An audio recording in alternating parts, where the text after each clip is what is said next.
Shalom Bapak Ibu, puji dan syukur pada malam hari ini kita dapat bertemu lagi dalam renungan singkat. Renungan singkat yang saya ambil pada hari ini berjudul Mengenal Allah secara pribadi yang terdapat dalam Filipi 3 ayat 10 yang berbunyi tentang yang kukehendaki ialah mengenal Dia dan kuasa kebangkitannya dan persekutuan dalam penderitaannya, di mana aku menjadi serupa dengan Dia dalam kematiannya. Mengenal Dia dan kuasa kebangkitannya. Bagaimana kita dapat mengenal Allah secara pribadi, yaitu lewat doa dan penyembahan kita, karena dalam kita menyembah, Allah akan selalu memperbaharui setiap aspek dari kehidupan kita.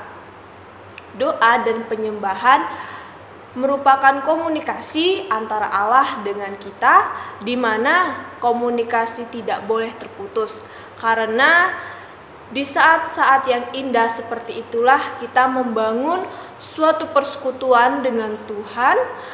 Orang yang selalu berdoa dan menyembah akan menjadi orang yang bertumbuh dalam iman dan kuat dalam menghadapi segala tantangan hidup. Sebab seperti yang tertulis dalam Hosea 6 ayat 3, marilah kita mengenal dan berusaha sungguh-sungguh mengenal Tuhan.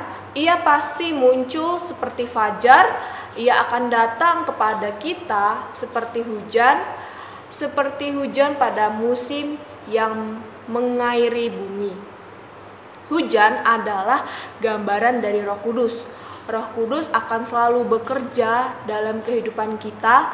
Dan kalau Roh Kudus bekerja dalam kehidupan kita akan terjaga dari segala pengaruh dunia, di mana kita juga akan semakin dikuatkan dan dikuduskan.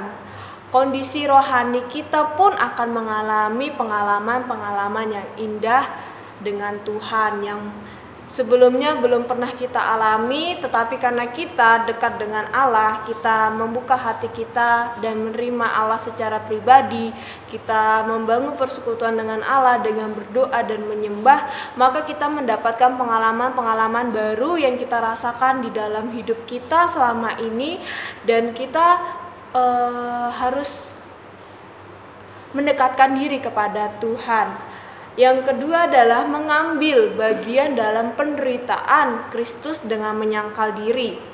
Maksud dari menyangkal diri di sini adalah yaitu dengan menyalibkan manusia lama kita melupakan masa lalu kita meninggalkan segala pengaruh-pengaruh buruk, kebiasaan-kebiasaan buruk kita, dan kita menderita karena Kristus. Kita membuang semuanya, kita menjadi manusia yang diperbaharui, menjadi manusia yang baru. Di dalam 2 Petrus 5 ayat 9b berbunyi bahwa semua saudaramu di seluruh dunia pun menanggung penderitaan yang sama. Jadi kesimpulan yang dapat kita ambil adalah kalau kita sungguh-sungguh mengenal Allah dengan benar, apapun yang terjadi, mungkin kita akan mengalami banyak masalah, penderitaan. Kita jangan sampai meninggalkan pelayanan, karena pelayanan itu adalah suatu panggilan Kristus yang belum tentu semua orang dapat menjalankannya. Mungkin banyak yang terpanggil, tapi untuk terpilih itu sedikit. Jadi kalau kita sudah mendapatkan pelayanan, kita sudah menjadi pelayan Tuhan, itu adalah suatu anugerah yang Tuhan berikan kepada kita. Kita memiliki talenta dalam bidang tertentu, dan kita harus menjadikan talenta itu sebagai upaya dan usaha untuk melayani Tuhan, untuk menggembirakan hati Tuhan, untuk menyembah Tuhan. Dan kita jangan sampai karena ada suatu masalah kita malas untuk melayani Tuhan. Jangan karena ada masalah dengan teman atau apa segala macam kita jadi malas untuk melayani Tuhan. Karena kita melayani itu bukan melayani manusia, tetapi melayani Tuhan. Jadi kita nggak usah melihat manusia, tapi kita melihat Tuhan. Jadi jangan sampai kita bermalas-malasan untuk melayani, terlebih kita meninggalkan pelayanan. Jadi kenali Tuhan secara pribadi dengan bersekutu dengan Tuhan, dengan berdoa, dengan menyembah Tuhan, karena kalau kita sungguh-sungguh mengenal Tuhan, maka kita akan mengetahui rancangan-rancangan Tuhan dalam hidup kita.